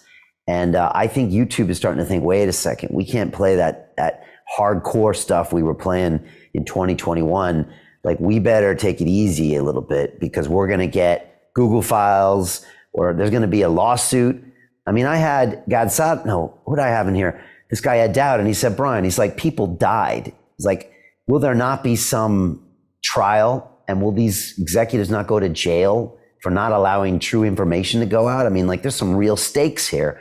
Yeah. So he's like, I think a lot of these tech companies are just easing back a little and saying, guess what? We're going to let a few things flow. The other day I went on YouTube with my Malone clip, and it said, this content is not like one of those Instagram things. It said, this content goes against our guidelines, but if you still want to watch it, click here. I'd never seen that on YouTube before. And I was like, okay. So we're pushing, we're right on the edge, and we're pushing. And lately I've been putting up all my old stuff, and it's still there. So, look, I don't know if that's just giving a little back, but you know, at least we're getting the message out, and all the tech platforms aren't completely co-opted by one frame of mind. I mean, they ran the numbers on Twitter. It was like 97 or 98% of the execs at Twitter had donated Democrat. It wasn't like 80-20 or 70-30. It was like they were all on this super left-wing woke side. And that was true for most of the tech platforms. I think it's going the other way. So that's a good sign too. Before I let you go, Brian, did we land on the moon? Yes. We did.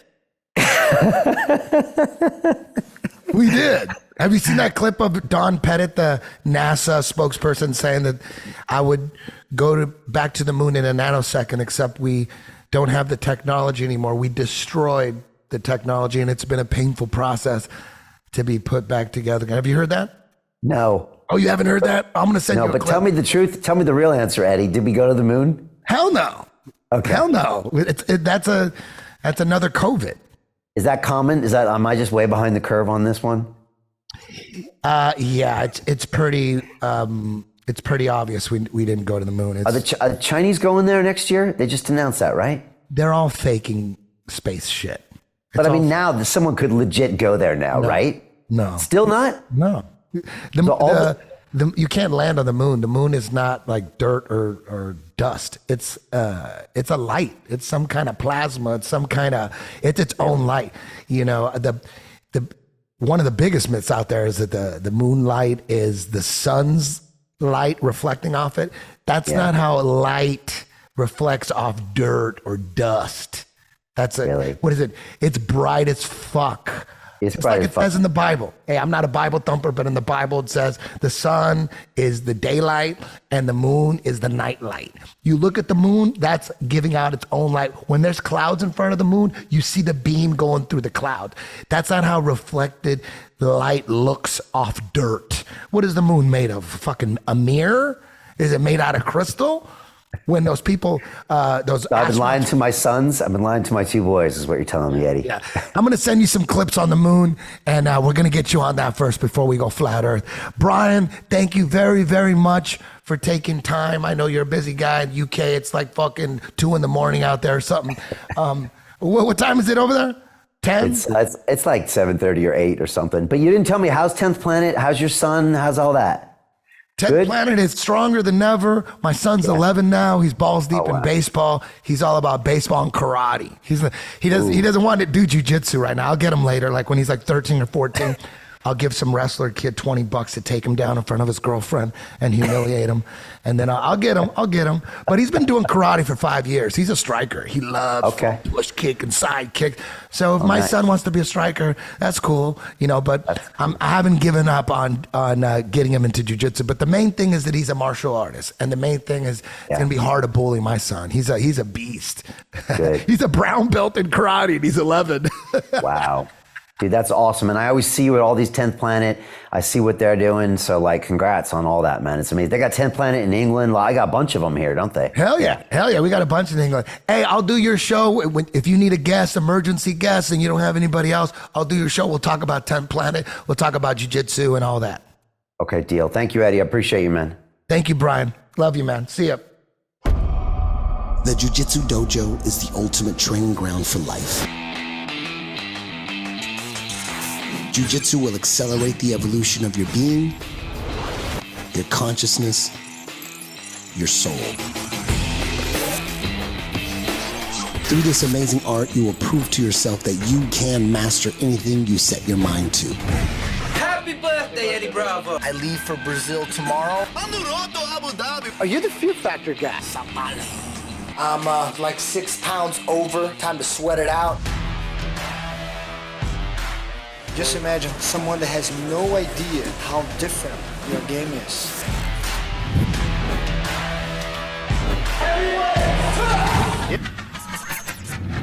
I'll tell you what this weekend was, man. It was a culmination point where all your hard work comes to one great moment in time. You showed that you're a fucking champion, guy who goes against convention. You created your own shit and figured interesting ways to get around problems in jiu-jitsu.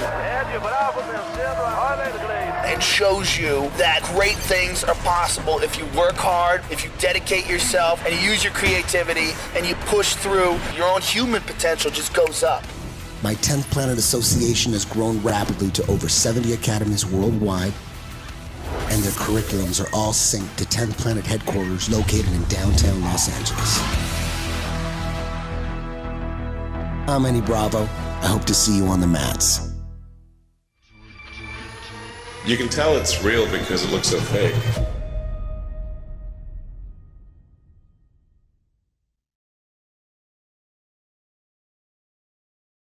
Level with me. We'll also continue to engage with China. We're not looking for a new Cold War, but I make no apologies for taking down that balloon. Thank you very much. This is not a new phenomenon that you might find balloons in the air. The fact that so there are all kinds of possibilities here. Could it be a weather balloon? Absolutely. Could it be a weather balloon? Absolutely. Mainstream calls them satellites. They're satelloons because they're all on balloons.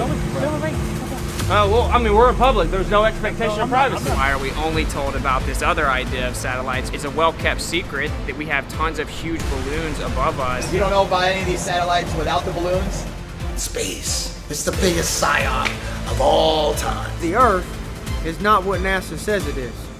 Many people are becoming aware that there's a firmament. There's a firmament above us. Why is it when we review this footage that these things are exploding? It looks like they're hitting a barrier.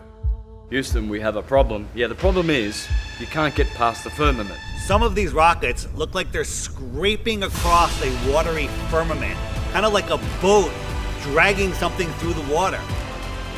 I'm not sure what they're doing, but they're not flying into space. This is disclosure. People want to call us conspiracy theorists, but we're about to blow this wide open. Oh, it's going to blow up or something's going to happen. The 1986 Challenger disaster did not die in the explosion, with many of them hiding in plain sight. Did you ever think the public would find out that all the spacewalks were filmed underwater? The liars are the enemy.